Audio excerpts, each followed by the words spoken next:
नच नच के मरन वालियां होईयां ने। कोई आके इन्हां नूं पानी पिया दिओ, शरबत पिया दिओ, इन्हां नूं साह दवा दिओ। मैं समझिया पता नहीं कोई अपने भरा दे पुत्तर दी शादी ते नच रहीआं होणीआं ने, मंगनी ते नच रहीआं होणीआं ने। बाद च पता चलिया ये तां किसे दरबार ते नच रहीआं ने।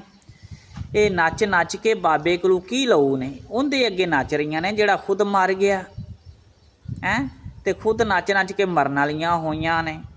वो बाबा इन्हां नूं कुछ देवे ना देवे, पर इन्हां दी वजह तो जहान्नम च लाजमी जाएगा। बाबा तो जवाब भी नहीं दे सकदा इन्हां नूं धीओ भैणों बस करो, सिर ते दुपट्टा लवो, नमाज पढ़ो, कुरान पढ़ो। मैं तुहानूं कुछ नहीं दे सकदा, देण वाला मेरा अल्लाह हैगा वै।